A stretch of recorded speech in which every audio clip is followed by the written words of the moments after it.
We needed it more than you. Kyle snorted across the room, like he hadn't just drained $120,000 from my account. I'm Rebecca Mitchell. I'm 34, and I built my boutique from nothing. That money? It was my future, my dream, my everything. And my own brother-in-law stole it. He didn't even flinch, just smirked. But he forgot one thing. I may be family, but I don't play nice. I looked him dead in the eye and said, "Then you won't mind what's coming next."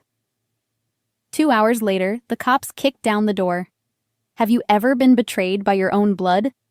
Tell me in the comments, and don't forget to like and subscribe if you believe karma runs in the family. Growing up in Portland, I was the responsible daughter. My parents ran a modest hardware store, and while my younger sister Allison spent her teens chasing parties and popularity, I saved every dollar from my summer jobs. After college, I spent 3 years grinding at a corporate retail chain before finally launching Mitchell Designs, my own boutique focused on sustainable, locally made clothing. I quit my stable job with just $5,000 in savings and a heart full of ambition. The first 2 years nearly broke me. 18-hour days, ramen dinners, reinvesting every penny. I lived modestly so my business could survive. Then tragedy hit. A drunk driver ran a red light and killed both of our parents. The grief cracked me open. I buried myself in work. Allison dropped out of college, floundered through dead-end jobs. When the estate settled, we each got $75,000. I invested mine in my store. Allison? She met Kyle at a casino and married him 6 months later. I hated him from day one. A smooth talker with slicked-back hair, a too flashy watch, and a condescending tone. "Your sister's shop is cute," he'd sneered at their wedding, "but real money's in investments." Kyle dominated every room. And Allison? She changed, grew quieter, meek, always checking his reaction before she spoke. She stopped calling. When I did see her, she smiled with her mouth but never her eyes. Then came the reunion. The lake house had been in our family for generations. I'd just secured a second location for my store, and the $120,000 in my account was earmarked for expansion. 5 years of blood, sweat, and sacrifice, about to bloom. I didn't know the people I called family were already plotting how to take it all. I arrived at the lake house on Friday afternoon, heart light with hope. Business was booming. My vendor loan had just cleared. The second boutique was finally real. Cousin Emma met me at the dock smiling, but her voice dropped.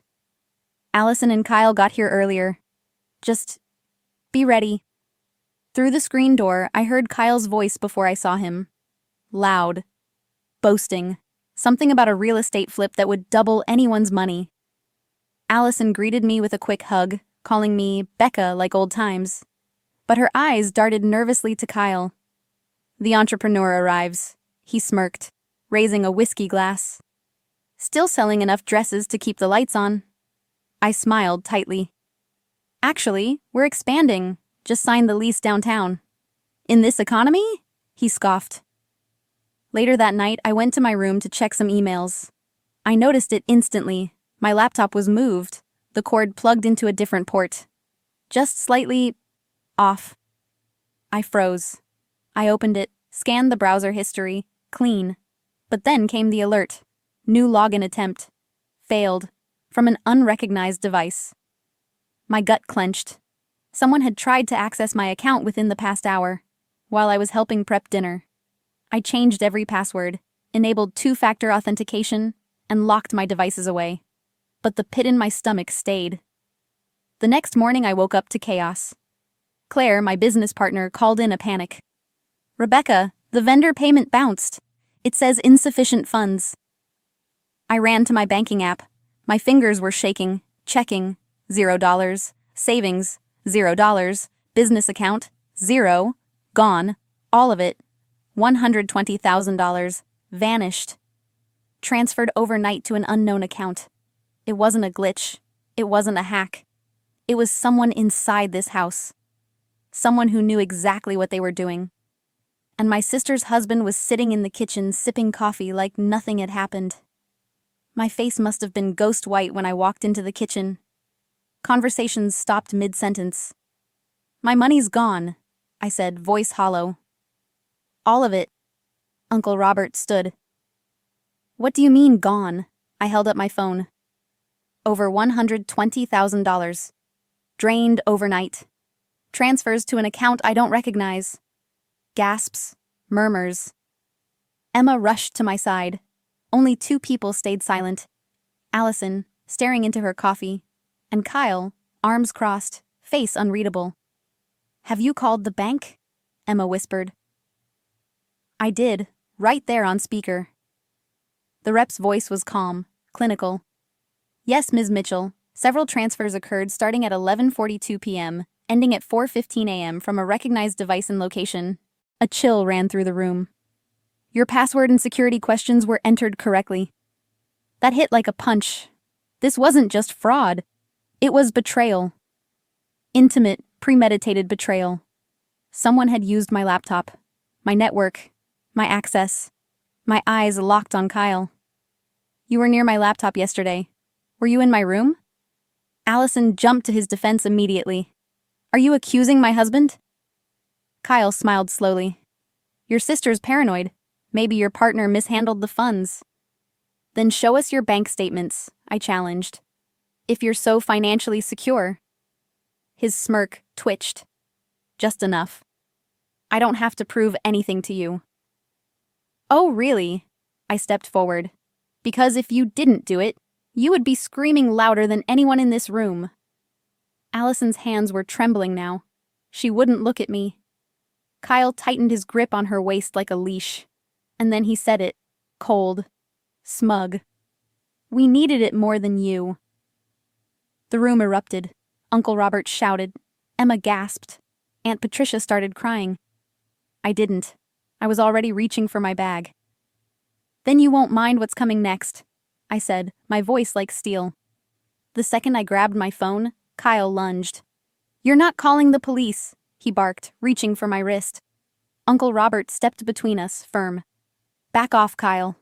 Emma pulled me behind her. Allison flinched, face pale, not just scared, but terrified. Allison, I said gently, what's really going on? She opened her mouth, but Kyle cut in. We're done here. Get your bags. We're leaving. You're not going anywhere until I get every cent back, I snapped. Or I swear, I'll have you arrested before you hit the driveway. Kyle laughed. Good luck. That money's gone. Moved. Buried. You'll never find it. That's when the loud bang rocked the house. The front door flew open. Police! Everyone stay where you are. 2 uniformed officers entered, followed by a plain-clothed woman flashing her badge. Rebecca Mitchell? She asked. I nodded. I'm Detective Harmon with Portland PD. We received a fraud alert linked to your accounts. Kyle went pale. This is a misunderstanding. She cut him off. We have evidence from your bank's cybersecurity team, account transfers, device IDs, and your face, Mr. Henderson. His mouth opened, but no words came.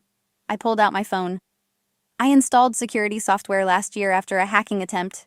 It takes photos during login attempts, tracks keystrokes, even records, access history. I handed the phone to Harmon. Here, I said. Clear images of Kyle using my laptop. Timestamps. IP matches. You'll find everything. Kyle's mask slipped. You set me up. No, I said calmly. I protected myself. There's a difference. As the officers cuffed him, he shouted at Allison. You think you're safe? You're nothing without me. She stepped forward, voice shaking but strong. I was nothing to you.